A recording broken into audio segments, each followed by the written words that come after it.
What's up, guys? My name is Sebastian Strem. I hope you guys are having a great day and will continue having one. I'm going to do another pretty much a brief build of what I'm doing right now, because it is going to be a little bit while before I have a video out where I'm actually installing one of my new mods. So I'm going to show you exactly what I'm looking at right now. So the first things first that you guys probably already know is I'm going to be replacing the cat. It's super common to need a cat on, where is it at? Over there. On one of these cars, especially once getting to the higher mileages. You're gonna get a lot of debris up in there and you're gonna run the code.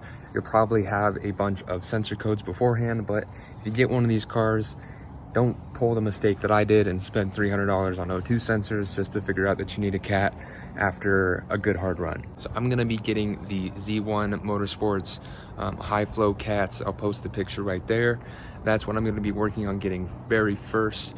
They are like 500 bucks, so I am gonna be working for a little while. The next thing is, well, pretty obvious, is we're gonna be replacing these fans here, as well as this hose and this coolant reservoir, my coolant reservoir, as well as the radiator, which I can't even see the radiator. So it looks like this model, I'm actually gonna have to take off my bumper even to get to there, but well, that'll be for another video. The radiator, I'm gonna be getting a Koyo, that is the picture right there.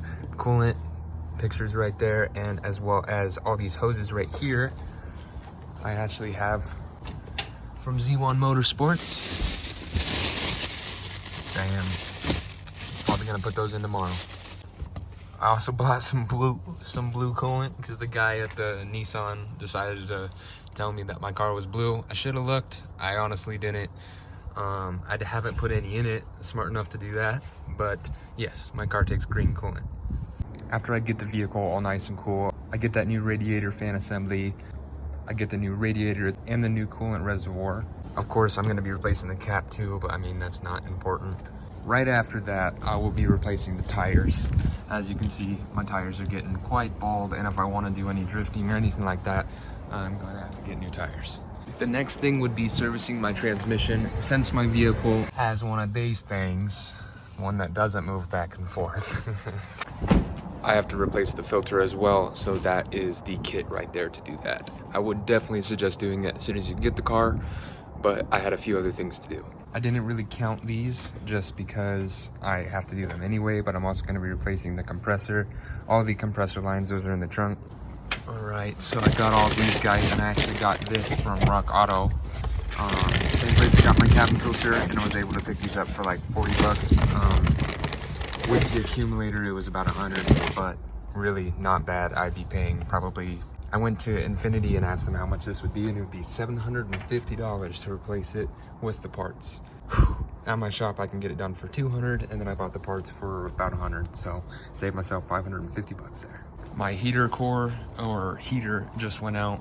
It could be for a few different reasons, but my assumptions is I'm gonna have to be replacing this little coolant temperature sensor down in here, and I'll post another picture of that right there. That's where I'm gonna be getting it. That's what it is. Right now, it is plastic. It is OEM. It's no good, so I'll be replacing it with a metal one, and that should help us out. Next on the list would be the intake. I'm not gonna go full intake right off the bat, because since there is dual, it's gonna be about $550 just to do that. So what we're gonna do first, so we can still have a little bit more fun, is we're gonna be replacing the entire intake hoses with these ones right here. And that's about 100 bucks. Doesn't give us too much difference, but if I replace these air filters with some K&N filters, we'll definitely be sitting pretty. So right after that is where we get into the nitty-gritty stuff. The spark plugs, the coil packs. We're gonna be doing the valve cover gasket and valve cover while we're at that.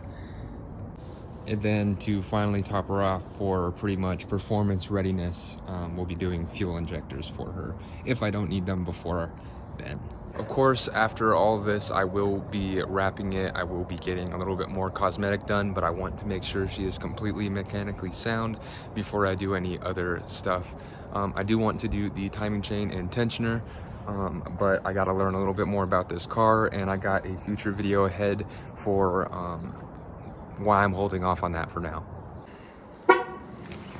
Anyways, I know it was a quick video, but it gives you a little bit of an idea of what we're looking for in the future. Hope you guys have a great day and we'll continue having one. Peace.